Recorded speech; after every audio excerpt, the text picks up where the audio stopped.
সেই দিনটা কেমন হবে?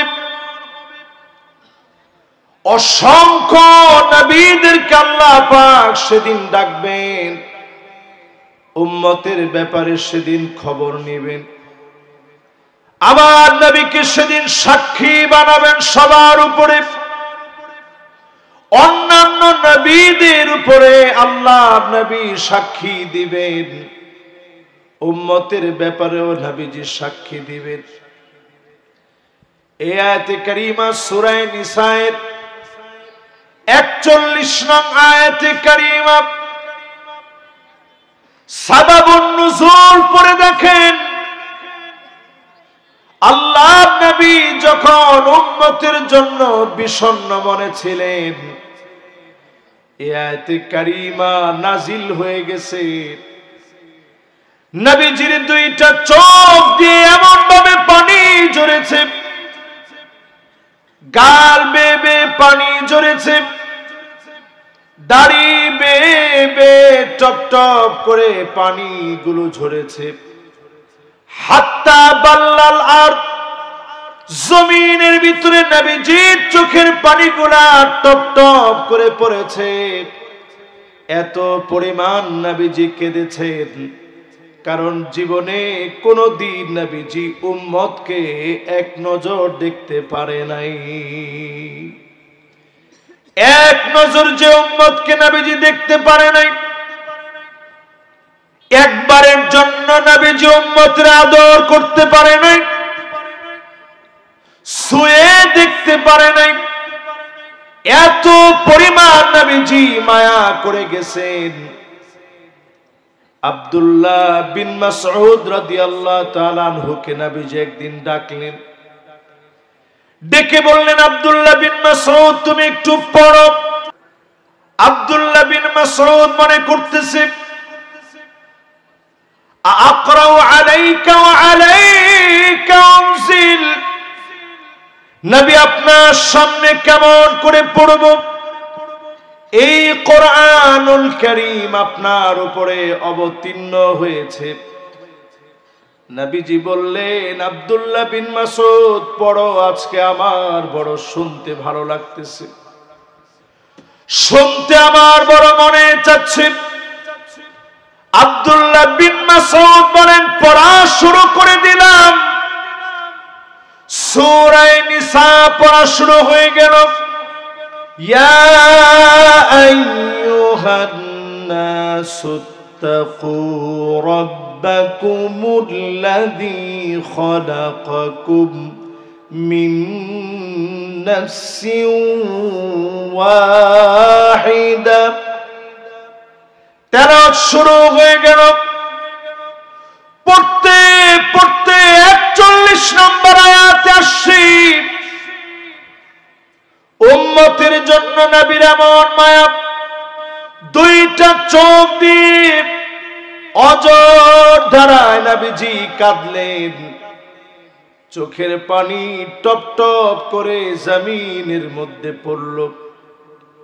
আল্লাহ নবী কান্না কেঁদেছেন শুধুমাত্র কেবলমাত্র আমার আপনার মতো উম্মতের জন্য। আমাদের মায়ায় নবীজি বারবার আল্লাহর কাছে কেঁদেছেন। বলেন আল্লাহু আকবার। 2 নাম্বার কান্নার ঘটনা শুনেন। আম্মা জান আয়েশা বলেন, ছোট্ট ঘরের ভিতরে তাহাজ্জুদের সময় বিছনা ছেড়ে নবীজি যখন উঠতেন, আম্মা জান আয়েশা বলেন, নবীজির ভিতর থেকে কান্নার আওয়াজগুলো আসতো। আজিজুন কাজিজিল মিরজাল, ফুটন্ত গরম পানির মতো টকবক করে আওয়াজ হতো। আম্মা জান আয়েশা বলেন, আমি আমার কানটাকে হুজুরের জবানের সামনে নিয়ে যেতাম। কি বলে নবীজি এত পরিমাণ কান্দে, আমি শুনতাম। অন্য কোনো কিছু বলে নবীজি কান্দে না। নবীজি কান্দে আর আল্লাহর কাছে বলে, আল্লাহুম্মা উম্মতি,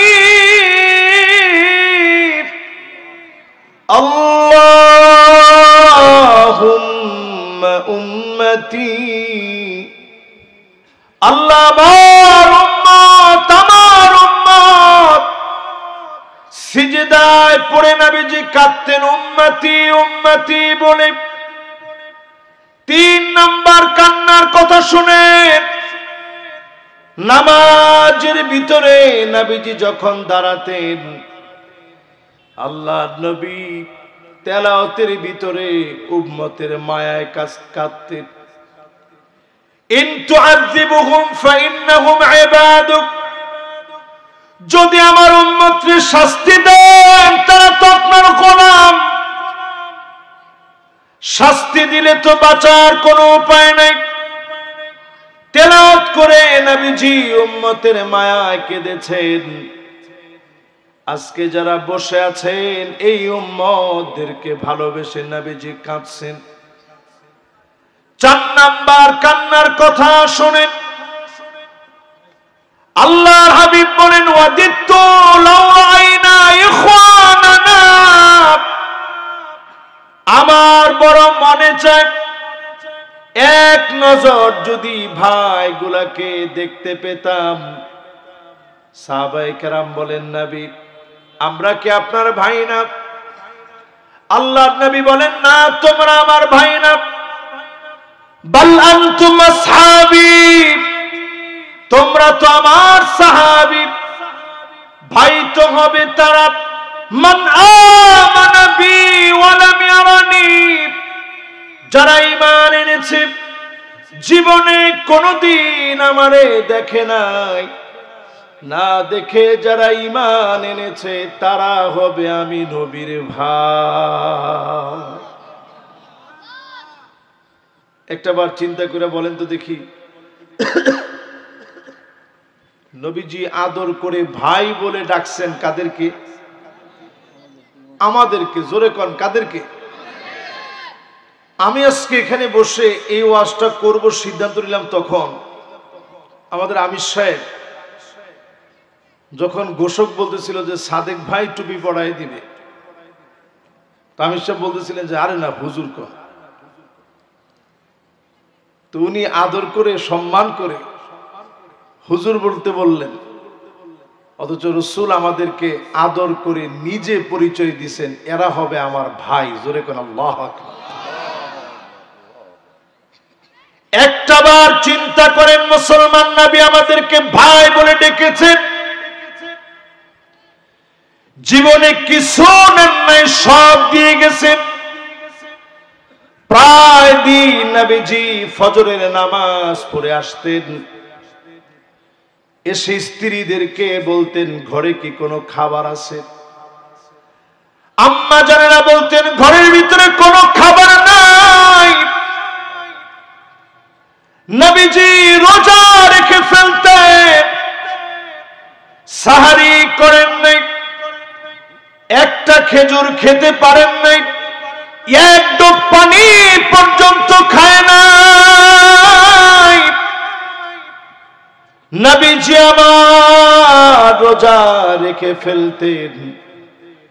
তার মানে হলো আজকে যারা আমরা বসছি এই মাহফিলে নবীর বড় আদরের উম্মত, নবীজি আমাদের জন্য আল্লাহর কাছে বারবার পরীক্ষা দিয়েছেন।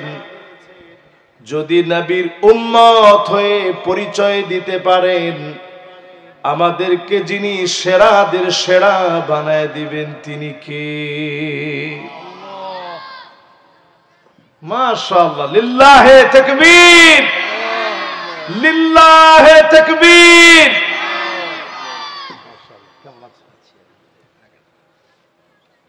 মাশাআল্লাহ, ভাইজান আজকে আসবেন জানলে আমরা একসাথেই চলে আসতাম। তো আলহামদুলিল্লাহ, আমি মনে করছি উনি এলাকায় আছেন, এই সময়ে উনি এলাকায় বেশি থাকবেন, এটা আমরা চাই। ঠিক কিনা বলেন? আপনারা কি বলেন? উনি এলাকার মানুষ, এলাকায় বেশি থাকবেন, এলাকার হক আছে। আপনারা সবাই ওনাকে কাছ থেকে পাওয়ার চেষ্টা করবেন, হক যতটুকু আছে ওনার কাছ থেকে আদায় করে নেবেন। উনি আপনাদের আমাদের সবার, ইনশাআল্লাহ বলেন। আলহামদুলিল্লাহ, ভাই চলে আসছেন। আজকে যেখানে বলতেছিলাম 4টায় গিয়েছি আমরা, এরকম 20টা আজকে শোনায় এরপরে ভাইকে দিব, ভাই কথা বলবে, বেশিক্ষণ লাগবে না ইনশাআল্লাহ, 1 ঘন্টার ভিতরে আমাদের সব কভার হয়ে যাবে। 12টায়, এখন 11:10 বাজে ইনশাআল্লাহ। তাহলে আমরা 4 নাম্বার পয়েন্টে ছিলাম, এবার 5 নাম্বার পয়েন্টে আসি। নবী আমাদেরকে কি পরিমাণ ভালোবাসলেন, এত পরিমাণ ভালোবেসে গেছেন, আমার আপনার জন্য নবীজি অপেক্ষায় থাকবে, পুলসিরাতের কিনারায় দাঁড়ায় থাকবে। মানুষ সেদিন 3 ভাবে পুলসিরাত পার হবে। সিনফান মুশাতান, এক গ্রুপ পার হবে পায়ে হেঁটে হেঁটে। সিনফান রুকবানান, আরেক গ্রুপ পার হবে জান্নাতে আরোহণে চড়ে। সিনফান আলা উজুহিহিম, আরেক গ্রুপের চেহারা নিচের দিকে দিয়ে দিবে, পাগুলা উপরের দিকে দিয়ে দিবে। কেটে কেটে কত উম্মত জাহান্নামের দিকে পড়ে যাবে। নিচে জাহান্নামের আগুন দাউ দাউ করে জ্বলবে। আল্লাহর কিছু গোলাম এমন থাকবে, তারা যখন পুলসিরাত পার হবে, জাহান্নাম ডাক দিয়ে বলবে, জুজিয়া মুমিন ইন্না নূরাকা ইউতফিউ লাহাবি। ও মুমিন, তাড়াতাড়ি চলে যাও, তোমার নূর জাহান্নামের আগুনকে পর্যন্ত নিভায় দিচ্ছে। তোমার নূর জাহান্নামের আগুনকে নিভায় দিচ্ছে। সেই গোলামেরা যখন পার হয়ে যাবে, হাত কাটা পা কাটা যারা থাকবে, সেদিন নবীজি দোয়া করবে আল্লাহর কাছে, ইয়া রাব্বি সাল্লিম, ইয়া রাব্বি সাল্লিম। আল্লাহ আপনি শান্তি দান করে দেন, দয়া করে উম্মত গুলারে শান্তি দান করেন। নবী সেদিন আমার আপনার জন্য দোয়া করবে। নবীজির দোয়া কবুল করে যিনি মাফ করে দিবেন তিনি কে? 5 নাম্বারটা বলে এবার 6 নাম্বার হাদিসে শোনাই। নবীর উম্মতদেরকে আল্লাহ পাক 5টা শাসন দিবেন। একটু আঙ্গুলগুলো উঁচা করে বলেন তো কয়টা? সবাই কয়টা? এই জমিনের ভিতরে 5টা শাসন আসবে। তাকুনু ফীকুম আন-নবুওয়া, প্রথম শাসনের নাম হবে নবুয়তের শাসন। নবী পৃথিবীতে শাসক হয়ে আসছেন, জমিনে তিনি শাসন করেছেন, বিচার কার্য পরিচালনা করেছেন। এটা নবুয়তের শাসন। জোরে কোন আল্লাহু আকবার। 2 নাম্বার শাসন এই পৃথিবীতে আসবে। নবীজি চলে যাওয়ার পর আর কোনদিন নবুয়তের শাসন আসবে না, নবী কোনদিন আর আসবে না। সুম্মা তাকুনু খিলাফাতান আলা মিনহাজি নবুয়তি। 2 নাম্বার শাসন এই জমিনে আসবে, খোলাফায়ে রাশিদিনদের শাসন। জোরে করে আল্লাহু আকবার। কত বছর থাকবে? 32 বছর 6 মাস। হাসান রাদিয়াল্লাহু তাআলা আনহু পর্যন্ত পুরা 32 বছর 6 মাস হয়েছে। নবী সাল্লাল্লাহু আলাইহি সাল্লাম যেমন বলে গেছেন, হুবহু সেই শাসন পৃথিবীবাসী দেখেছে। 3 নাম্বার শাসন আসবে, সুম্মা তাকুনু মুলুকান আব্বান, রাজতন্ত্র আসবে এই জমিনের ভিতরে। আওয়াজ করে বলেন কি আসবে? এখনো রাজতন্ত্র কিছু কিছু দেশে আছে। একজন খালি সৌদি আরবের কথা বলছে, খালি সৌদি আরবে না মিয়া, সৌদি আরবে আছে, জর্ডানে আছে, ওয়ার্ল্ডের এখনো মুসলিম অনেক দেশে পুরাপুরি রাজতন্ত্র না চললেও রাজতন্ত্রের হুবহু ক্যাটাগরিতে সারা ওয়ার্ল্ডের মুসলিম দেশগুলো এখনো চলতেছে। এই জন্য আমরা পুরাপুরি শান্তি পাই না। রাজতন্ত্র এই পৃথিবীতে আসবে। 3 নাম্বার শাসন হবে রাজতন্ত্র। বেশি দিন রাজতন্ত্র এই জমিনে টিকবে না। রাজতন্ত্রকে যিনি উঠায় নিবেন তিনি কে? তাহলে আমরা 3য় নাম্বারটা পৃথিবীতে দেখছি। এটার ভালো দিক খারাপ দিক সব দেখা হয়েছে। আমরা এই জমিনের ভিতরে এমন শাসন দেখেছি। কিছুদিন আগে আমি মরক্কো গিয়েছিলাম।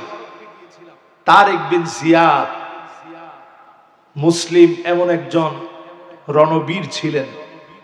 711 সাল থেকে নিয়ে 1492 সাল পর্যন্ত 781টা বছর ধরে গোটা ইউরোপটাকে মুসলমানরা শাসন করেছে। জোরে কোন আল্লাহু আকবার। শুধু তারেক বিন জিয়াদের মতো একজন রণবীর যখন দাঁড়িয়েছে 7000 সৈন্যবাহিনী নিয়ে পুরা ইউরোপের বিরুদ্ধে যখন তিনি লড়তে গেছেন, আটলান্টিক মহাসাগরের উত্তাল ঢেউগুলো পাড়ি দিয়ে উনি যখন পর্তুগাল আর স্পেনের কাছাকাছি গিয়েছেন,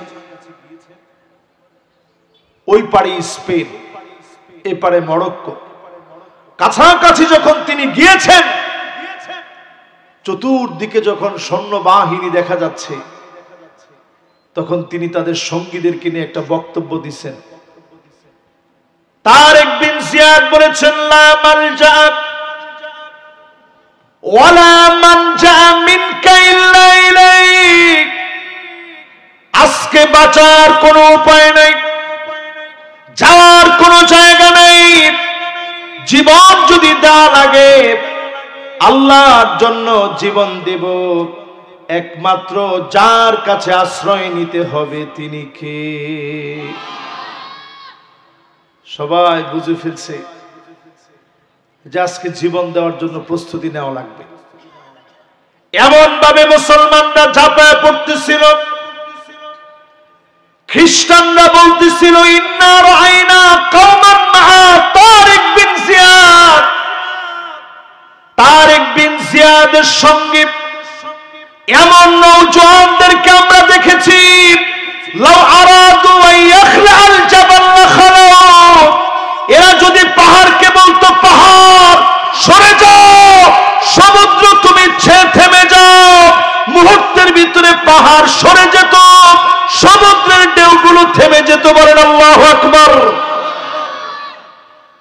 বিজয় এমনি আসে নাই। রাজতন্ত্রের পতন এই জমিনে হয়েছে মুসলিম শাসকরা কোরআন সুন্নাহ ভুলে যাওয়ার কারণে। বিলাসী জীবন যাপনে অভ্যস্ত হতে হতে এমন হয়েছে, তোপকাপে মিউজিয়ামে গিয়ে এখন আপনারা দেখবেন সেখানে স্বর্ণের চামচ দিয়ে একসময় খাওয়া হতো। আল্লাহ পাক বেশি দিন আর টিকতে দেয়নি, শেষ হয়ে গেল এই জমিন থেকে রাজতন্ত্র। এরপরে একটা শাসন আসবে। নবীজি 4 নম্বরে বললেন, সুম্মা তাকুনু মুলুকান জাবরিয়া। এই জমিনের ভিতরে স্বৈরা শাসন আসবে, যারা আলেমদেরকে জেলে নিবে, নির্দোষকে দোষী বানাবে, মাজলুমদের কান্নায় জমিনটা ত্রাহি ত্রাহি করবে। ঠিক কিনা বলে? এই সময়টা আমরা দেখছি মনে হয় স্বচক্ষে। 16টা বছর বাংলাদেশে এমন কঠিন দিনগুলো আমরা পার করেছি। 16টা বছরে আমরা দেখেছি দেশের শ্রেষ্ঠ নাগরিকরা ফাঁসির মঞ্চে গিয়েছে, বাতিলের কাছে মাথা নত করে নয়। আমরা দেখেছি আমাদের প্রিয় মুফাসসির, যাকে দেখে এই অঙ্গনে আমরা ছোটবেলা থেকে আশা নিয়ে আজকের এখানে বসছি, তিনি শেষ দিন দুনিয়া থেকে যেদিন চলে যাবেন, দুইজনের কাঁধে বর দিয়ে তিনি একটা হাসি দিলেন। তিনি বুঝা দিয়ে গেলেন 13 বছর জুলুম করার পরেও একজন প্রিয় আল্লামা মাজলুম হতে হতে জালেম তার হাসি কেড়ে নিতে পারে না। সুতরাং এখানে যারা বসছেন, সেই স্বৈরা শাসনের পতন ঘটার পর নবীজির শব্দটা একটু খেয়াল করেন, পতন কেমনে ঘটবে। আল্লাহর হাবিব বলেন সুম্মা ইয়ারফাউহা আল্লাহ, আল্লাহ টেনে উঠায় নেবেন। আল্লাহ যখন টেনে উঠায় নেন, গরম ভাত থেকে যায়, খাওয়ার সময় থাকে না। এইভাবে শেষ হলো 4 নাম্বার শাসন। এই জমিনে শাসন আসবে কয়টা? একটু আওয়াজ করে বলেন, কয়টা? 5টার ভিতরে প্রথমটা হলো নবুয়তের শাসন। 2 নাম্বার শাসনের নাম কি? খিলাফতের শাসন। 3 নাম্বার শাসনের নাম কি? রাজতন্ত্র। মাশাআল্লাহ, সবার মনে আছে। 4 নাম্বার শাসনের নাম কি? স্বৈরাচার। দেখেন, বাংলাদেশটা কিন্তু এমন একটা দেশ, আমরা মনে করি ছোট্ট দেশ, গরিব দেশ, বদ্বীপের মতো ছোট্ট একটা দেশ, যার চতুর্দিকে অমুসলিম দিয়ে ভরা। কিন্তু এই দেশটাকে আল্লাহ তাআলা এত বেশি ভালোবাসেন, পুরাটা দেশের ভিতরে আল্লাহ তাআলা কালেমার কালেমার কালেমার বিজয় দিয়ে রাখছেন। বলেন আল্লাহু আকবার। এই দেশের ভিতরে তাকায় দেখেন, চতুর্দিকে মুসলিম থাকার পরেও আমার বাংলাদেশে কালেমার এমন বিজয় বিপ্লব আল্লাহ তাআলা দিয়েছেন। জায়গায় জায়গায় মসজিদ মাদ্রাসা দিয়ে এই জমিনকে আবাদ করানো হয়েছে। আজকের যে এলাকার মাহফিল, মক্কা মডেল মাদ্রাসার মাহফিলে 8 জন ছাত্র পাগড়ি নিয়েছে, তার মানে দাঁড়ায় এই দেশটাকে বারবার যিনি কোরআন আর হাদিসের জন্য কবুল করেছেন তিনি কে? চূড়ান্ত ভাবে যদি 5 তারিখের পরে আমরা সিদ্ধান্ত নিতে যদি শিখি আর বুঝি, এখন আমাদের জন্য একটা অপশন শুধু বাকি, 5 নাম্বার অপশন। কয় নাম্বার? 5 নাম্বার। আল্লাহর হাবিব বলেন সুম্মা তাকুনু খিলাফাতান আলা মিনহাজি নবুওয়াতিন, আবার এই জমিনে কোরআন সুন্নাহ শাসন আসবে। আজকে যদি পরিষ্কার ভাবে বলি, 54 বছরে সব দেখা শেষ, সামনে হবে আল কোরআনের বাংলাদেশ। আপনারা কি আমার সাথে একমত? নবীজি বাকিগুলা বলে বলে বলছেন সুম্মা ইয়ারফাউহা আল্লাহ, আল্লাহ উঠায় নেবেন। 5ম নাম্বারটা বলে নবীজি আর উঠায় নেওয়ার কথা বলেন নাই। সুম্মা সাকাত, 5ম নাম্বারটা বলে নবীজি চুপ হয়ে গেলেন। তার মানে হলো, যদি এই জমিনটায় একবার দিন কায়েম হয়ে যায়, এই জমিনের চিত্র যিনি পাল্টায় দিবেন তিনি কে?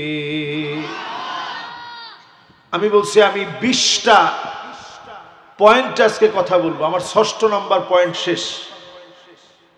এবার 7ম নাম্বার পয়েন্টে আসেন। নবীজি এই জমিনে আসলেন, ওয়ানিহকুম বাইনাহুম বিমা আনজালাল্লাহ,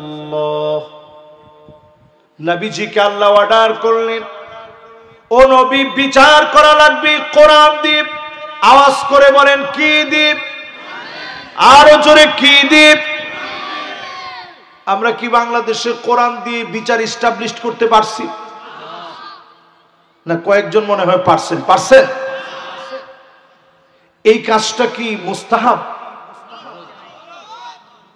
সুন্নত, নফল, ফরজ? আরবিতে ফারদুন আল আমরু হুয়া কাউলুন কাওয়াইল লিগাইরি আলা সাবিলিল ইস্তিলাই ইফআল। আল্লাহ যখন বলেন কর, এটা আমাদের উপরে আবশ্যক হয়ে যায়, এটা থেকে ছুটার আর কোনো সুযোগ নাই। জোরে করে আল্লাহু আকবার। নবীজিকে আল্লাহ বললেন বিচার করো কোরআন দিয়ে, বিচার করা লাগবে কোরআন দিয়ে। 2 নাম্বার কাজ আল্লাহ দিলেন, ওয়ালা তাত্তাবি আহওয়াহুম, মন গড়া বিচার চলবে না। বিগত 54 বছরে মন গড়া বিচার অনেক দেখেছি, আর মন গড়া বিচার দেখতে চাই না। ঠিক কিনা বলেন? বিচারপতি মানিক সাহেব কিছুদিন আগে উঠাচ্ছিল, তো পাশ থেকে কয়েকজন ছেলে বলতেছে, মানিক চাচা আমরা কিন্তু জুলাই যোদ্ধারা আছি, আপনার কোনো ভয় নেই। তো সে মুসকে মুসকে হাসতেছে আর যাচ্ছে। তো চিন্তা করেন, যারা মন গড়া বিচার করেছে, জাতি তাদেরকে মেনে নেয় নাই, মন গড়া বিচার যদি আর দেখতে না চান, আল্লাহর কোরআনের বিচার এই জমিনে কায়েম হওয়া লাগবে। ঠিক কিনা বলে? 3 নম্বরে প্রিয় ভাইরা আমার, ওয়াহযারুহুম আন ইফতিনুকা আন বা'দি মা আনজালাল্লাহু ইলাইক। ও নবী সতর্ক হওয়া লাগবে, কাফেররা যেন কিছু ঢোকায় দিতে না পারে, ষড়যন্ত্র করতে না পারে। এই আয়াত শুধুমাত্র ওই দিন সতর্ক থাকতে বলা হয়েছে তা না, আজ অবধি সতর্ক থাকা লাগবে। তাকায় দেখেন আমার দেশে একটার পর একটা শুধু আগুন ধরছে। শাহজালাল ইন্টারন্যাশনাল এয়ারপোর্টের কার্গো সেক্টরে যে আগুনটা ধরেছে, হাজার হাজার কোটি টাকার ক্ষতিগ্রস্ত হয়েছে দেশ। কত ব্যবসায়ী পথে বসে গিয়েছে। আমরা অনেক ধরনের ষড়যন্ত্রের আভাস পাচ্ছি। আল্লাহ পাক কুরআনুল কারীমের সূরা মায়েদার ভিতরে বলেছে, নবী সতর্ক থাকা লাগবে। বর্তমানে এই প্রেক্ষাপটে এখনো যদি আমরা সতর্ক না হই, ডক্টর ইউনূস সাহেব যদি সতর্ক না থাকেন, আশেপাশের যারা আছেন তারা যদি সতর্ক না থাকেন, দেশ একটা সংকটের ভিতরে পড়তে যাচ্ছে। আজকে আগুন ধরেছে আবার নতুন করে সদরঘাটে, মিরপুরে আগুন ধরল, সদরঘাটে আগুন, এরপরে আমার শাহজালাল ইন্টারন্যাশনাল এয়ারপোর্টে আগুন। এই যে জায়গায় জায়গায় পরিকল্পিত একটা শর্ট মাফিক আগুন জ্বলছে, এটা নিছক শুধু আগুন লাগা নয়, তদন্ত করে দেখা লাগবে। যারা আনসার রূপে ফিরতে চেয়েছে, যারা বাংলাদেশে যাদের শরীরের ভিতরে আগুন ধরে গেছে, তারাই আগুন জ্বালা দেশটাকে অচল বানাতে চায়। এজন্য সজাগ হওয়া লাগবে মুসলমান। এরপরে আল্লাহ রাব্বুল আলামিন বলেন, ফাইন তাওয়াল্লাউ, এরপরেও যদি মুখ ফিরায় নাও, ফালাম, জেনে রাখো, ফাইন তাওয়াল্লাউ ফালাম আন্নাল্লাহ আন্নামা ইউরিদুল্লাহ আইয়ুসিবাহুম বিবাদি যুনুবিহিম। এরপরেও যদি মুখ ফিরায় নাও, আল্লাহর পক্ষ থেকে আযাব আসবে। আল্লাহ পাক যখন আযাব দিবেন, ছোট ছোট গুনাহের কারণে আযাব দিয়ে যিনি পরীক্ষা নেবেন তিনি কে? এরপরে আল্লাহ পাক বলেন, ওয়া ইন্না কাসীরাম মিনান নাসি লাফাসিকুন। অধিকাংশ লোকেরা একজন দুইজন না, নিশ্চয় আল্লাহ প্রথমে বললেন। এই জায়গাটা একটু কানটা খাড়া করে শোনেন। আমি বলছিলাম 20টা বিষয় আজকে কথা বলবো, 7ম নাম্বারটা আছে। ওয়া ইন্না, প্রথমে আল্লাহ নিশ্চয় বললেন।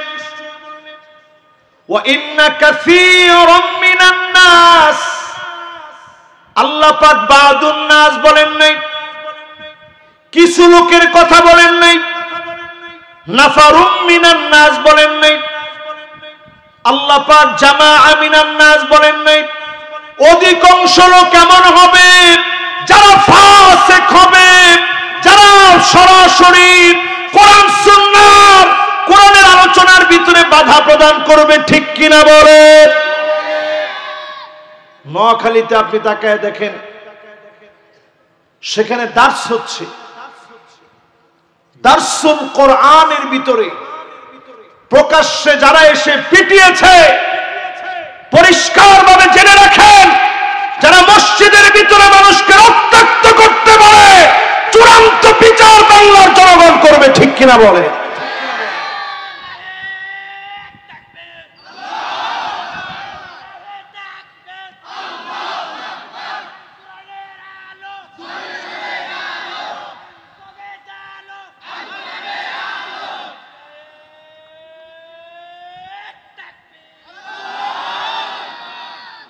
মাশাআল্লাহ, আমি আজকের এই মাহফিলে দেখলাম এখনো অনেকে ঘরে ঘরের পক্ষে আছেন। সংসদের পক্ষে থাকতে হবে। সংসদের পক্ষে আপনারা আছেন না ইনশাআল্লাহ?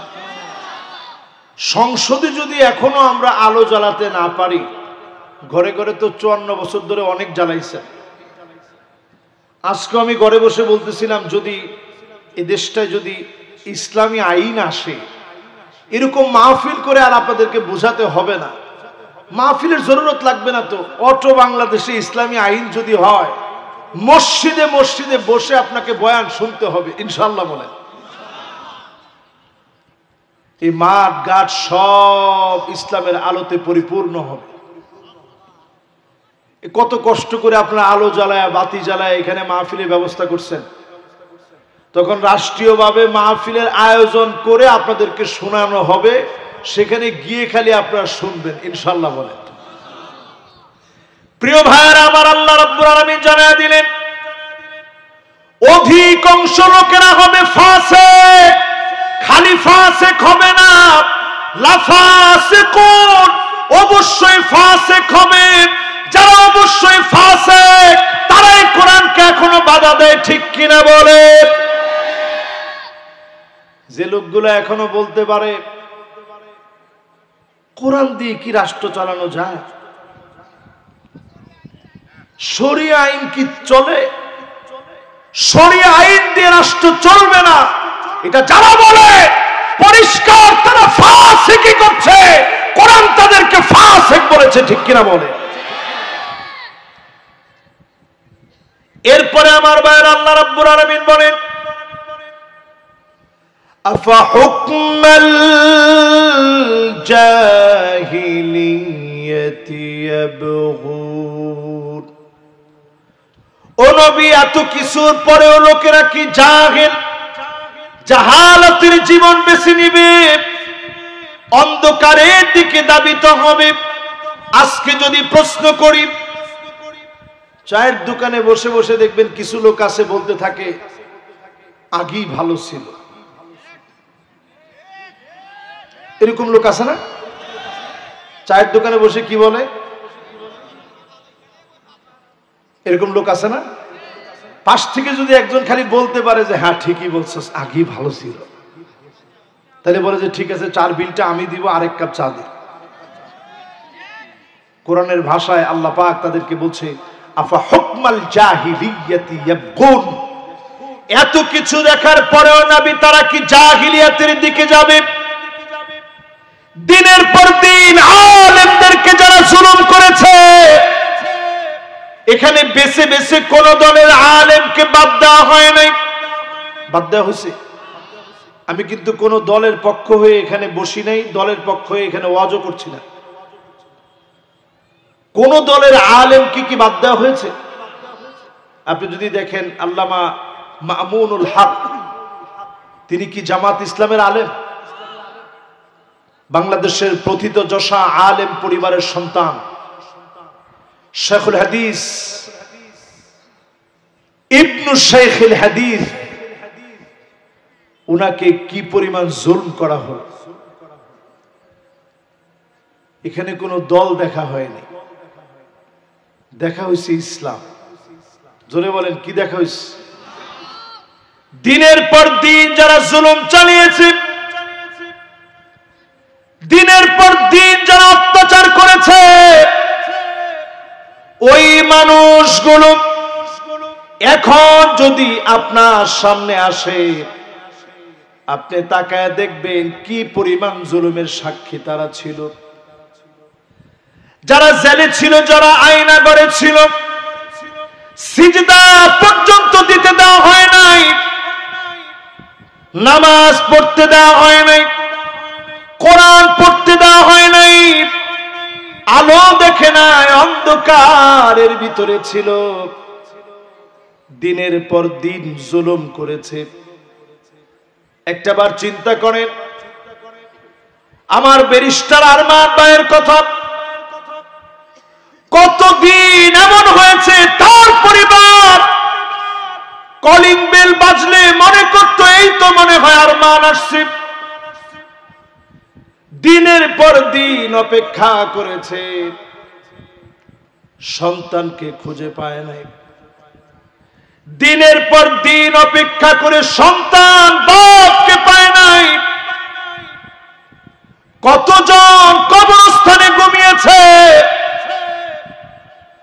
আর সেই সময়ে নবীজির ওই হাদিস আল্লাহকে ডাক দিয়ে বলেছে, আলাইতানি মাকানা, ও মালিক, এই কবরে যদি আমার ঠিকানা হয়ে যেত, কষ্টটা মনে হয় কমে যেত।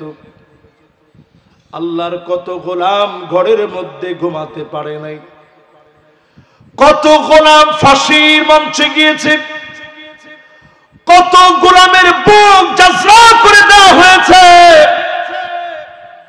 অসংখ্য কোরবানির বিনিময়ে আজকের দিনটাকে যিনি দিয়েছেন হাদিয়া হিসেবে, তিনি কে? এবার এর পরের অংশে আসেন, কোরআন কি বলছে একটু শুনেন। ওয়ামান আহসানু মিনাল্লাহি হুকমা, আল্লাহর হুকুমের চাইতে সুন্দরতম আর কোন হুকুম হতে পারে না। সবচেয়ে সুন্দর হুকুম যিনি কোরআনে দিয়েছেন, তিনি কে? এরপর আল্লাহ বলেন, সবাই এটা বুঝবে না, লিকৌমি ইউকিনুন, বুঝবে তারা, প্রবল বিশ্বাসী যারা হবে তারাই কেবল কোরআনের কাছে আসবে। এ মানুষগুলাকে যিনি মাফ করে কবুল করে নিবেন, তিনি কে? এবার আসেন আমার 8 নাম্বার পয়েন্টে যাই। যারা আজকের মাহফিলে আসছেন, মাল্লাম ইয়ারিফ লিআলিমিনা হাক্কাহু ফালাইসা মিন্না, যেই মানুষগুলো আলেমের হক জানে না, সে নবীর দলভুক্ত হতে পারে না। যারা এতদিন জুলুম করেছে, আলেমের হক তারা দিতে পারে না, তারা নবীর উম্মত হতে পারে নাই। ঠিক কিনা বলেন? 9 নাম্বারটা শোনেন। 9 নম্বরে নবীজি সাল্লাল্লাহু আলাইহি সাল্লামের একটা হাদিস আনতে চাই। নবীজি বলছেন, এমন একটা সময় এই দুনিয়ায় তোমরা দেখবা, ইয়াতাসাফাদু ফিত তরিক তাসাফুদাল হামির, মানুষজন নির্লজ্জ হয়ে যাবে, লজ্জা উঠে যাবে। এখন মানুষের মধ্যে লজ্জা কমছে না বাড়ছে? জোরে বলেন, লজ্জা কমছে না বাড়ছে? মানুষ এত নির্লজ্জ, এত বেহায়া হয়েছে। 10 বছরের একটা মাদ্রাসার ছাত্রী, গাজীপুরের কালিয়াকৈরে, সেখানে মেয়েটাকে ধর্ষণ করা হলো। আটকা রেখে মুসলমানদের এই দেশে ধর্ষণ করার পরেও এর বিচার চেয়ে একটা জিডি করা হয়েছে। জিডি করার পর হিন্দু পরিবার থেকে মুসলমানদেরকে হুমকি দেওয়া হয়েছে। হুমকি দেওয়ার পর মুসলমানেরা জিডি যেন উঠায় আনে। সেখানে আলেম ওলামা একত্রিত হয়ে নতুন করে মামলা করেছে, তদন্ত হচ্ছে। প্রিয় আমার চাপাই নবাবগঞ্জের আমার প্রিয় ভাইরা, একটাবার চিন্তা করেন মুসলমানের দেশে আজ আমার বোন যেখানে নিরাপদ না, যেখানে আমার বোন নিরাপত্তা লাভ করতে পারে না, ছোট্ট মেয়েটা পর্যন্ত যেখানে নিরাপদ না, এই জমিনটা অশ্লীলতায় ভরে যাচ্ছে। এই জমিনের ভিতরে পাশবিক নির্যাতন বেড়ে গেছে, মানুষ নির্লজ্জ বেহায়া হয়ে গেছে। এই সমাজকে যদি পরিবর্তন করে, আপনাকে দিয়ে যদি পরিবর্তন হয়, বাদা আল ইসলাম গরীবান ওয়া সায়াউদু গরীবান তুবা লিল গুরবা। এই জমিনে ইসলাম প্রতিষ্ঠা হয়েছে ব্যতিক্রম কিছু মানুষকে দিয়ে, আবার ব্যতিক্রম কিছু মানুষ আসবে, তাদের হাত ধরে জমিনকে যিনি পরিবর্তন করায় দিবেন তিনি কে? এবার আমার 9 নাম্বার পয়েন্ট শুনেন। কষ্ট হচ্ছে আপনাদের?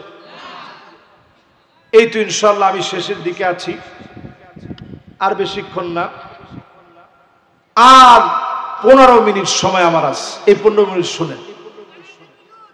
না না, আজকে আর বেশি লম্বা করা যাবে না। আজকে কর্তৃপক্ষ তো আমার দেরিতে উঠেছে। এরপরে আমার ভাই বসা, উনি আমার সম্মানিত দায়িত্বশীল, তো আমরা 15 মিনিট কথা শুনবো। যদি প্রশ্ন করেন শরণার্থী কতজন মুসলমান, সারা দুনিয়ার ভিতরে 20 কোটি মুসলমান শরণার্থী হয়ে আছে। মাথার উপরে ছাদ নাই। মুসলমানেরা চরম দুর্দশায় দিন কাটাচ্ছে। এই মুসলমানদেরকে যদি নতুন একটা সূর্যোদয় দেখতে হয়, মেঘের আড়াল যদি এই সূর্যোদয়কে আটকা না দেয়, বাংলাদেশ আগামী দিনের কান্ডারি হবে, সারা দুনিয়ায় নেতৃত্ব ছড়ায় পড়বে। বলেন আল্লাহু আকবার। সারা দুনিয়ার ভিতরে একটা পরিবর্তন আসতেছে। 5ই আগস্ট ঘটছে বাংলাদেশে, 8ই ডিসেম্বর ঘটছে সিরিয়াতে। নতুন করে এখন তাকিয়ে আছে তিউনিসিয়া, তাকিয়ে আছে পৃথিবীতে নতুন করে লেবানন, লিবিয়া সহ মিশরের ভিতরে গণ অভ্যুত্থান ঘটবে। নতুন একটা আওয়াজ উঠবে, একটা আরব বসন্ত হবে, আবার নতুন করে জাগরিত হবে। জোরে বলেন আল্লাহু আকবার। এই জাগরণের সূচনা হবে বাংলাদেশের একটা বিজয়কে কেন্দ্র করে ইনশাআল্লাহ। পরে দেখেন ছোট ছোট বাচ্চা স্লোগান দিল, স্লোগানে বলল উই ওয়ান্ট জাস্টিস, আমরা জাস্টিস চাই। ইনজাস্টিস এই জমিনে আমরা আর চাই না। এবার একটু আপনারা চিন্তা ভাবনা করে বলেন তো দেখি, ছোট ছোট বাচ্চাদেরকে এই কথাগুলোকে আমরা শিখাই দিছি? তারা এই স্লোগান কোত্থেকে পেল, কেমনে দিল? আপনারা দেখবেন প্রায় সময় আমাদের খতিব সাহেবরা খুতবা দেন, ইন্নাল্লাহা ইয়া'মুরু বিল আদলি ওয়াল ইহসান, তখন অধিকাংশ লোকেরা আমরা ঘুমাই। পাশ থেকে একজন ডাক দিয়ে বলে, উঠেন, খুতবা শেষ। তো এই খুতবার ভিতরে কি বলল খতিব সাহেব? খতিব সাহেব বলেছেন আল্লাহ পাক অর্ডার করেছেন এই জমিনের ভিতরে আদালত কায়েম করা লাগবে। জোরে কোন আল্লাহু আকবার। তাহলে এবার একটু চিন্তা ভাবনা করে বলেন তো দেখি, আদালত কি কোরআন ছাড়া সম্ভব? আম্মা জান আয়েশা বলেন, আমরা কয় নাম্বারে আছি খেলাছে? কয় নাম্বার? 9 এর পরে কয় নাম্বার? আম্মা জানা আয়েশা বলেন 10 নাম্বার শুনেন। মা কামা রাসূলুল্লাহ সাল্লাল্লাহু আলাইহি ওয়াসাল্লাম আলাল মিম্বার হাত্তা সামি'তুহু আল আদল ওয়াল আদালা ওয়াল ইনসাফ। আম্মা জানা আয়েশা বলেন নবীজির এমন কোন খুতবা ছিল না যেই খুতবার ভিতরে আদালতের কথা বলেন নাই, ইনসাফের কথা বলেন নাই, ন্যায় বিচারের কথা নবীজি বলে নাই। সব খুতবা দিয়েছেন ন্যায় আর ইনসাফের পক্ষে, আদালতের পক্ষে তিনি খুতবা দিয়েছেন। 11 নম্বর পয়েন্ট শুনে, আল্লাহর নবী ইন্তেকালের আগে সাহাবায়ে কেরামের সঙ্গে বিদায় নিচ্ছিলেন। শরীরটা তখন অসুস্থ। নবীজি বলছিলেন, শোনো, ফালিয়াক্তাসা মিন্নি ক্বাবলা আল কিসাস ইয়াউমাল কিয়ামা। কারো উপরে যদি বিচার করতে গিয়ে জুলুম করে ফেলি, আমার উপরে তোমরা প্রতিশোধ নিয়ে নাও। সাহাবায়ে কেরাম কান্নায় ভেঙে পড়েছে। ও নবী, কেমন করে আপনার উপরে প্রতিশোধ নেব? জীবনে কোনদিন আপনি কারো উপরে জুলুম করেন নাই। হযরত ওমরের জীবনের দিকে তাকায় দেখেন, ফজরের নামাজের সময় ছুরি দিয়ে আঘাত করেছে, নাড়ি মুড়ি ছিদ্র হয়ে খাবার বের হয়ে যাচ্ছে। হযরত ওমর দাঁড়ায়া বলতেছিলেন, ভর করে দাঁড়াইছেন দুজনের কাঁধে, দাঁড়ায়া বলতেছিলেন, মান কানাত মিন কিবালি মাযলামা। কারো উপরে যদি সামান্য জুলুম করে থাকি, ফালিয়াক্তাসা মিন্নি ক্বাবলা আল কিসাস ইয়াউমাল কিয়ামা। আল্লাহর আদালতে বিচারের আগে আমি ওমরের বিচার তোমরা করে নাও, আমি ওমরের কাছ থেকে প্রতিশোধ নিয়ে নাও। সবাই কান্নায় ভেঙে পড়েছে। খলিফাতুল মুসলিমিন, আমিরুল মুমিনিন, বিচারের ক্ষেত্রে আপনি কখনো পার্সিয়ালিটি করেন নাই, অন্যায় বিচার করেন নাই, অন্যায় কোন আবদার আপনি পূর্ণ করেন নাই। এমন নেতারা ছিল আমাদের নেতা। আজকেও যদি কোরআন সুন্নাহ দিয়ে রাষ্ট্র চলে, এমন যোগ্য নেতা যিনি দান করে দিবেন তিনি কে? কত নাম্বার গেছে? 11 নাম্বার গেছে। কত নাম্বার? একজনে কইছে 13। কত? 11। ঠিক আছে। এইবার 12 নাম্বার শুনেন প্রিয় ভাইয়ারা আমার। আমি কোনো কথা আমার মন গড়া বলতে চাই না, বলবো না। অনেকে মনে মনে চিন্তা করতে পারেন যে হুজুরে এই যে পয়েন্টগুলা বলতেছে, এই পয়েন্টের ভিতরে ভিতরে মনে হচ্ছে এই জমিনে দিন কায়েমের কথা বলতেছে। দিন কায়েমের কথা দিয়ে কোরআন হাদিস ভরা। আপনি যেদিকে তাকাবেন সেদিকে দিন কায়েমের কথা দিয়ে ভরা। কোন আলেম যদি এখনো না বুঝেন সামনের দিন আসবে এমন, আপনি ইখতিলাফ করবেন বহু পরের কথা, মাথায় থাকবে না টুপি পরবেন কই? ঠিকটাও তো বলে না, জোরে বলেন। আমি ছোট্ট একটা উদাহরণ দিই। কত নম্বরে আছি খেয়াল আছে আপনাদের? 11। এই 11-র ভিতরে ছোট্ট একটা উদাহরণ শুনেন। এটার কাউন্টেবল হবে না, কারণ এটা কোরআন হাদিসের বাইরের ছোট্ট একটা উদাহরণ। ছোট্ট উদাহরণটা হচ্ছে, এই বনের ভিতরে বলদ ছিল 3টা, একটা সাদা, একটা কালা, একটা লাল। বাঘ প্রথম দিন এসে হুট করে একত্রে আক্রমণ করলে ভাগ ধরা খেয়ে যাবে। দুইজনের সাথে সন্ধি চুক্তি করছে। লাল আর কালোটার সাথে সন্ধি চুক্তি হয়েছে যে সাদাটার কোনো কালার হইল, এক কাজ কর, তোরা মেরে খেয়ে ফেল। লাল আর কালাটা মিলে বললো না এক জাতীয়, আমরা সমজাতীয়, কেমনে মারি কেমনে খাই? এক কাজ করেন মহাশয়, আপনি মেরে খান, আমাদের কোনো নিষেধ নাই। প্রথম দিন মেরে খেয়ে ফেলছে সাদা বলদকে, বাকি আছে আর কয়টা? পরের দিন বিনা নোটিশে হাজির হয়েছে কালোটার কাছে। আইসা কয়, তোর কি কোনো কালার হইল? তুই কালা।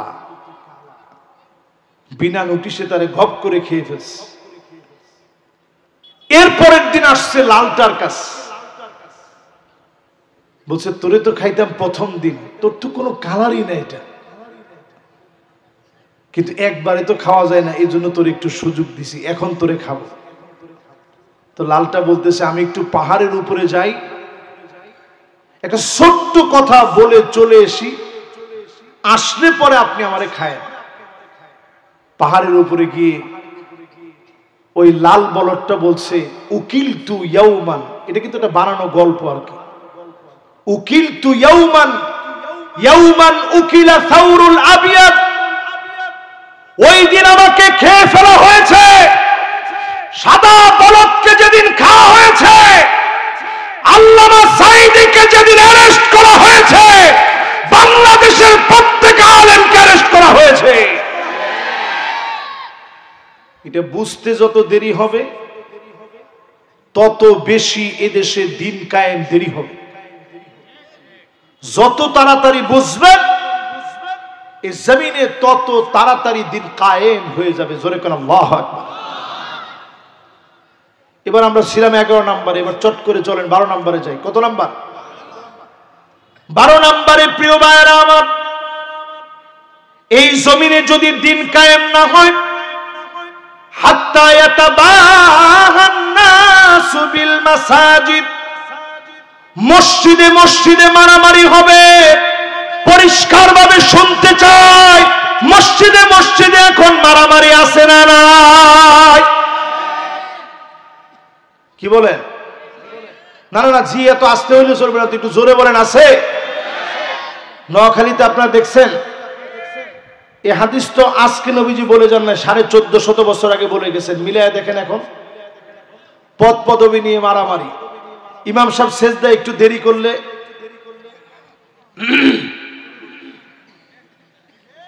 ইমাম সাহেবের আগে যে আপনি মাথাটা উঠাইলেন, নবীজি বলতেছেন তোর মাথাটা গাধার মতো হয়ে যেত।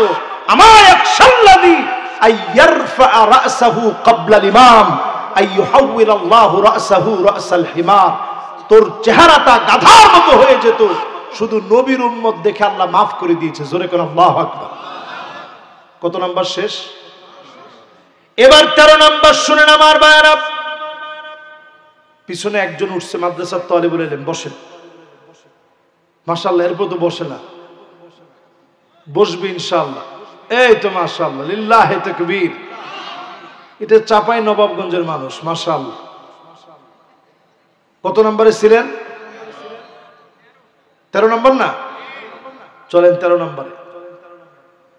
নবী আলাইহিস সালাতু ওয়াস সালাম আমাদেরকে জানায় গেলেন, এমন সময় তোমরা দেখবা হাত্তা ইয়াতুনা জারাহু, প্রতিবেশী প্রতিবেশীকে মারবে। এখন বাংলাদেশে এগুলো হয় না, কি বলেন? হয়। আখাহু, আপন ভাই পর্যন্ত ভাইকে মেরে ফেলবে শুধুমাত্র সম্পত্তির লোভে, ঠিক নেই? আবাহু, বাপকে পর্যন্ত সন্তান মেরে ফেলবে। এ কথা ভাবা যায় না, এই কথা চিন্তা করা যায় না। আমি বড় গর্ব করে বলি, এখনো আমি আমার আব্বা আম্মার সঙ্গে থাকি। আমার কাছে বড় দোয়া মনে হয়, প্রতিনিয়ত আব্বা আম্মার কাছ থেকে দোয়া নিয়ে বের হই।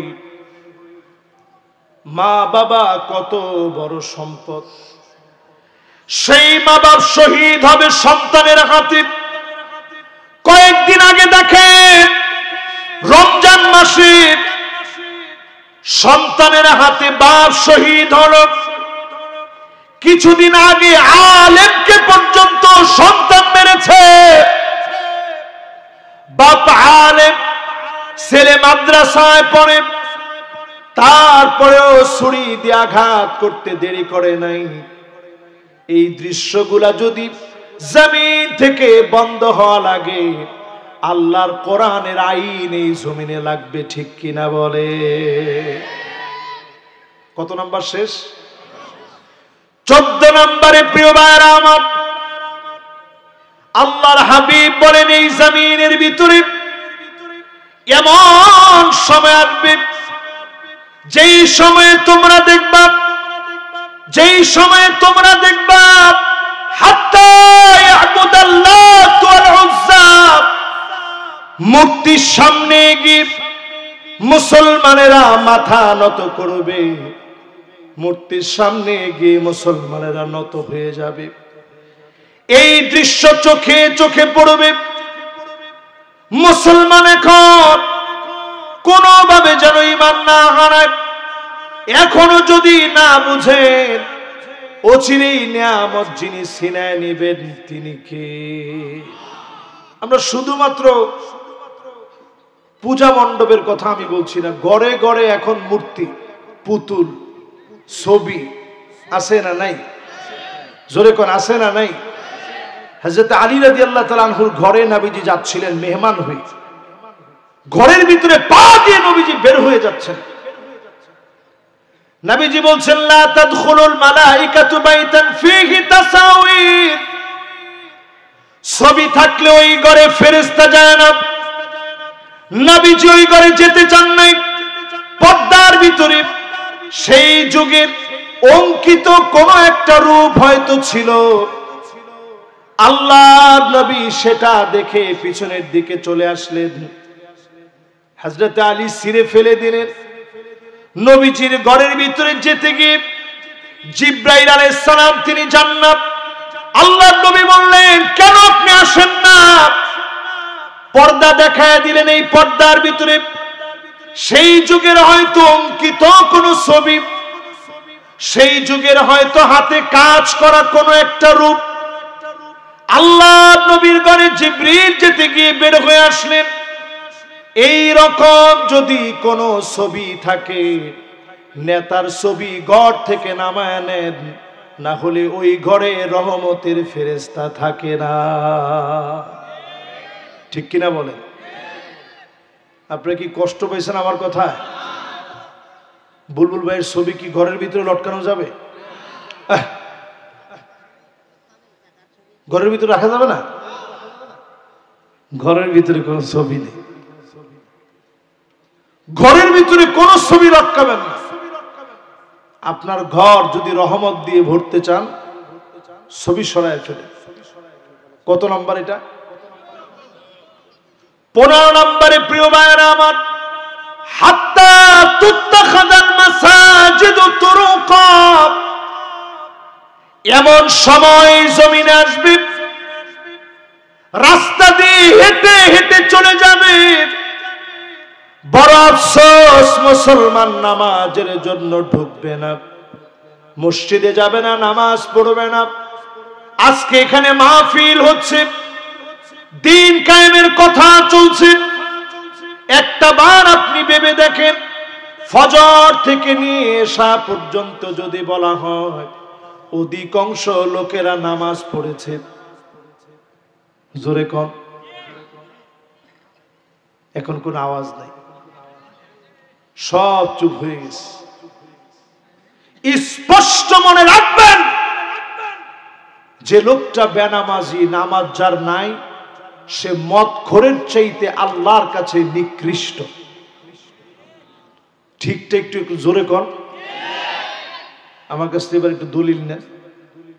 জেনাকারের চাইতে ওই লোকটা নিকৃষ্ট যে ব্যক্তি নামাজ ছেড়ে দেয়।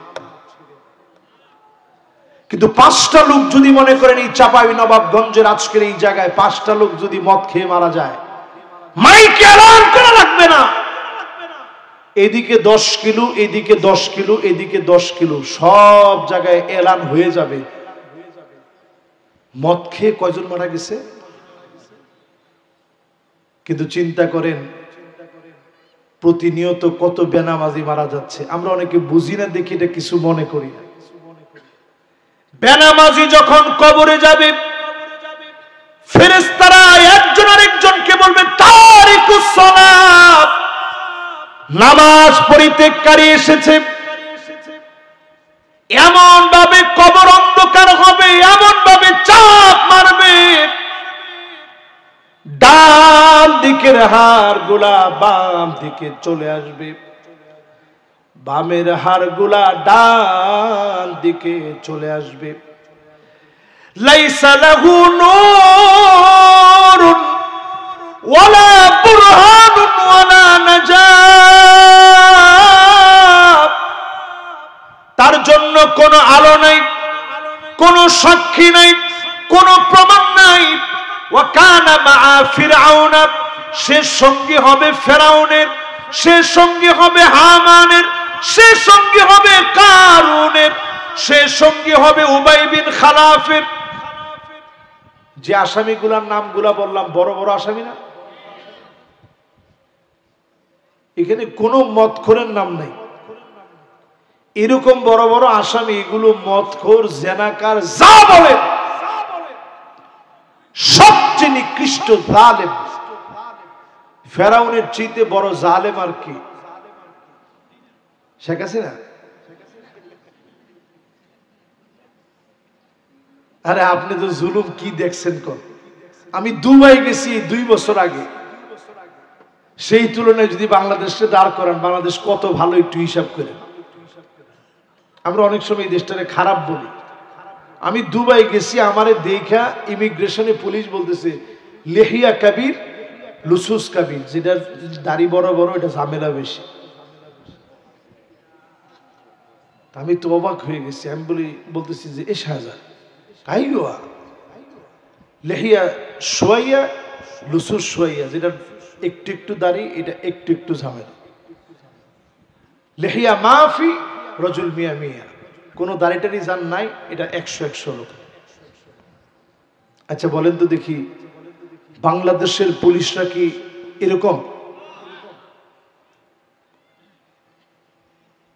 শুধু এইটা না, এরপরে যখন আমার সঙ্গে একটু তর্ক হচ্ছে, তর্ক হইতে হইতে আমি সাথে সাথে তারে বললাম, খুব মনের কষ্ট থেকে আমি বললাম যে তোমাদের দেশটা হচ্ছে মাকবারাতুল ইলম ওয়াল হাদারা, এলেম আর সভ্যতার কবরস্থান হচ্ছে তোমাদের দেশ।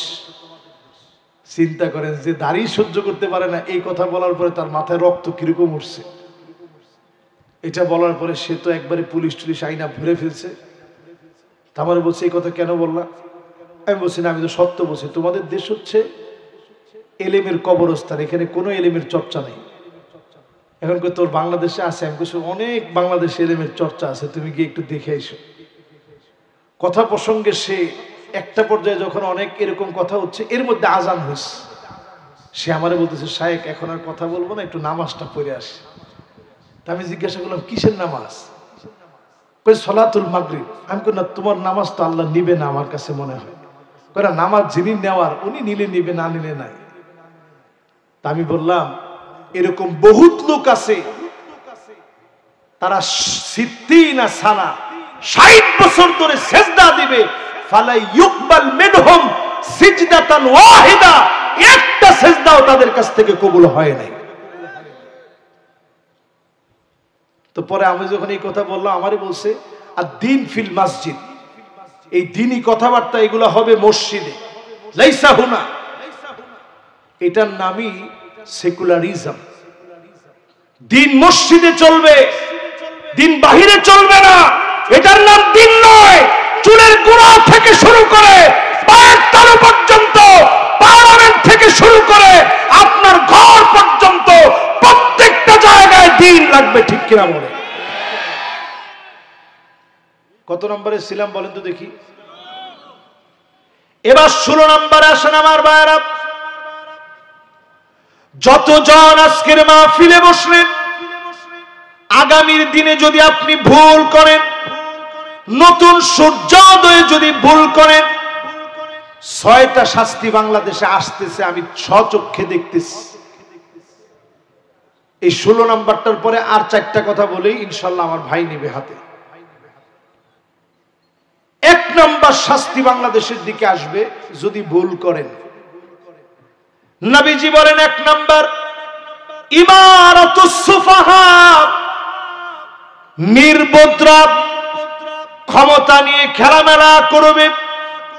নির্বোধরা যদি ক্ষমতা নিয়ে খেলামেলা করে বড় ধরনের বিপদ হয়ে যাবে, স্বাধীনতা হুমকির মুখে পড়ে যাবে, আমাদের শত্রুরা সব ফায়দা লুটে নেবে, ঠিক কিনা বলে।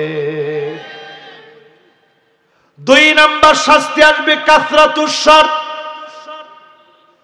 নতুন নতুন শর্ত দিবে। আগে যেমন কিছু হলে রাজাকার বলতো, এখন দেখি নতুন করে অনেকে মৌলবাদ বলে, ঠিক কিনা বলে। কি মনে হয় মিলে এগুলা? 3 নাম্বার নবীজি বলে গেছেন বিয়াউল হক, টাকার বিনিময়ে হুকুম বিক্রি হবে। এখন কি হয়? 4 নম্বরে নবীজি বলেছেন ইস্তিগফাফাম বিদ্দাম, চতুর্দিকে জেনোসাইড শুরু হয়ে যাবে। এই যে আজকেও জাবিতে বিএনপির একজন ভাইকে, ছাত্র দলের ভাইকে কে যেন মেরে রেখে গেছে। জাবির ছাত্র দলের একজন দায়িত্বশীলকে একটা নির্জন একটা বাড়ির ভিতরে কে মেরে রেখে গেছে। জায়গায় জায়গায় আগুন, হত্যা, ঘুম। এরকম যখন আপনি দেখবেন, এটাকে আরবিতে বলে ইস্তিগফাফাম বিদ্দাম। চতুর্দিকে জেনোসাইড হতে হতে গৃহযুদ্ধের রূপ নিবে। আল্লাহ মাফ করুক, যদি ভুল করেন সামনের দিন বাংলাদেশে গৃহযুদ্ধ হবে।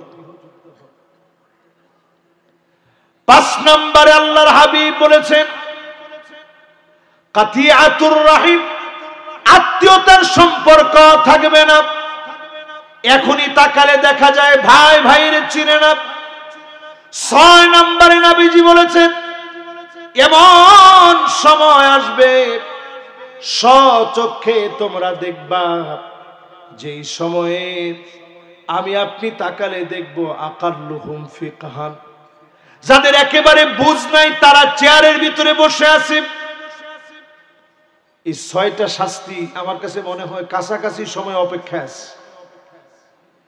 যদি এই জমিনে দিন কায়েম করতে পারেন, আগামীর সূর্যোদয় হবে ইসলামের পক্ষে। জোরে বলেন আল্লাহু আকবার। তাহলে 16 নাম্বারটা শেষ। এবার কত নাম্বার? 17 নম্বরে প্রিয় ভাইরা আমার, ওয়া ইন তুখালিতুহুম ফাইখওয়ানুকুম, অন্যদেরকে ভাই বানায় নেন, কোরআনের সৌন্দর্য বোঝান, দাওয়াত দেন, আদর করেন। দেখবেন ফলশ্রুতিতে সবাইকে যিনি ভাই ভাই বানায় দিবেন তিনি কে?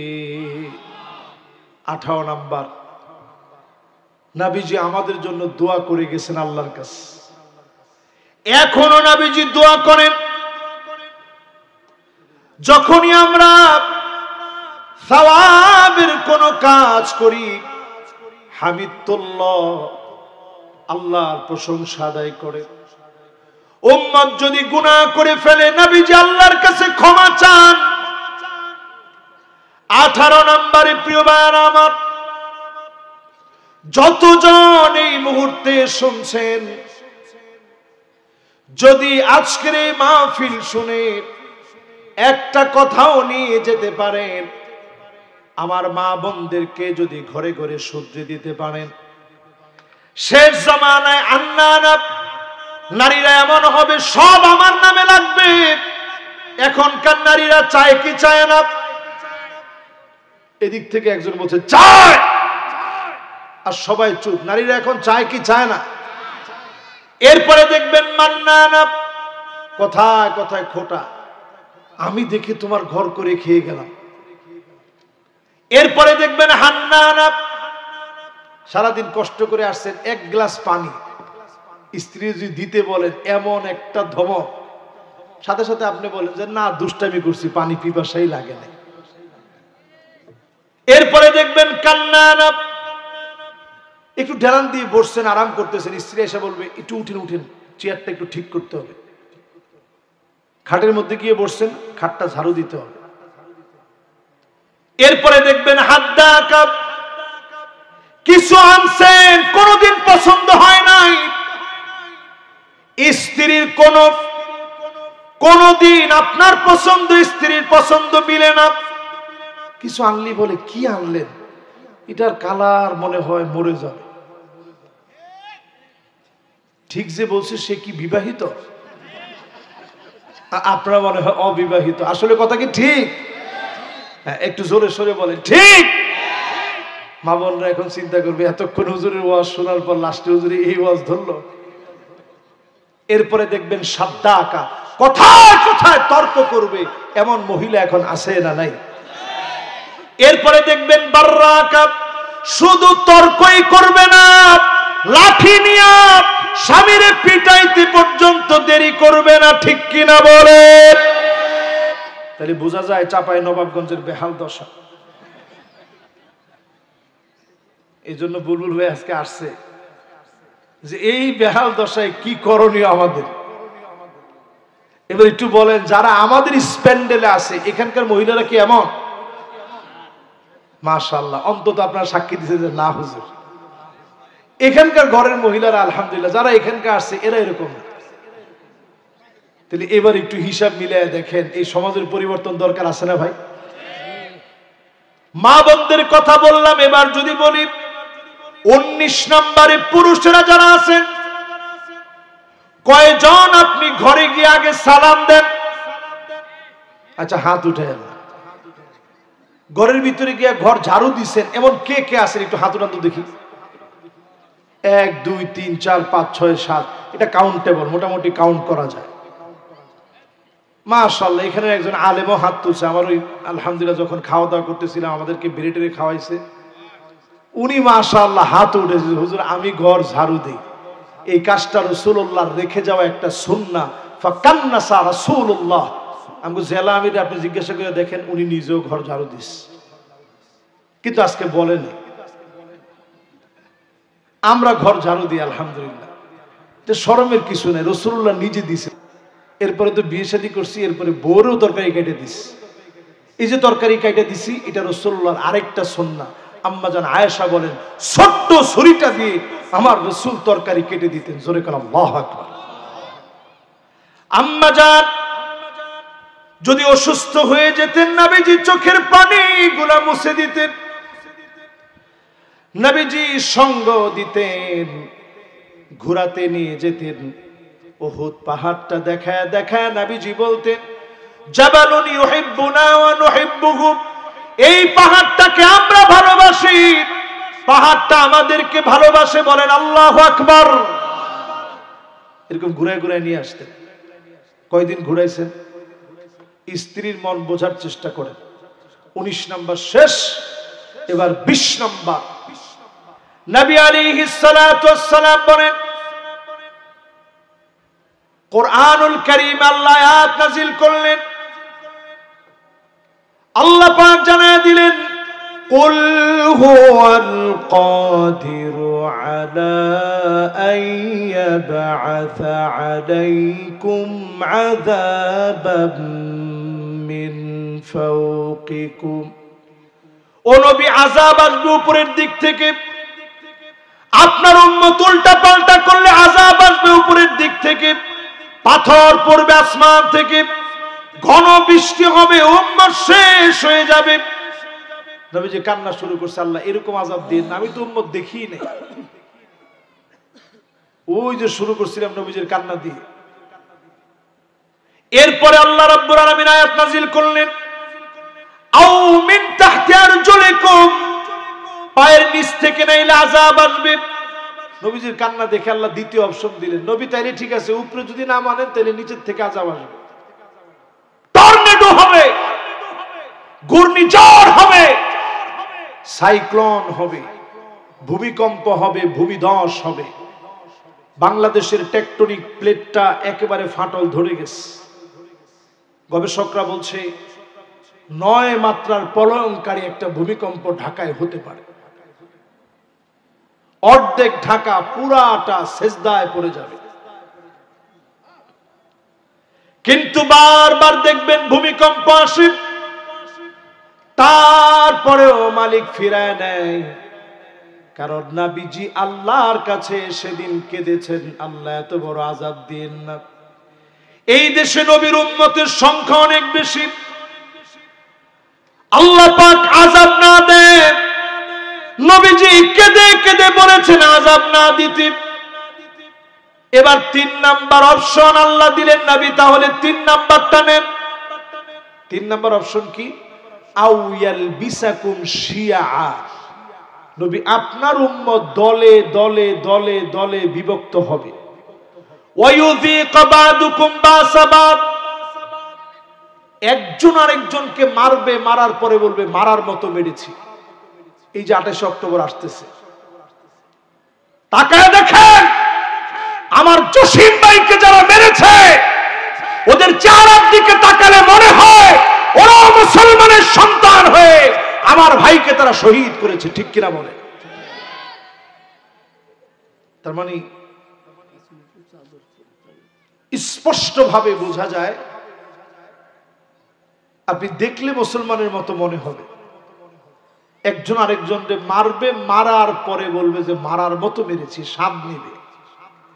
নবীজি এটা বলার পর আল্লাহর কাছে বলেন, আল্লাহ এটা তো আহওয়ান ওয়া আইসার, আগের সবগুলোর চেয়ে এটা সহজ। ভাই ভাই কয়দিন মারামারি করবি, ঠিক হয়ে যাবে। আজকের মাহফিল থেকে বলি 54টা বছরে অনেক মারামারি, কাটাকাটি, হানাহানি, বিবেক ঝগড়া আমরা দেখেছি, আর দেখতে চাই না।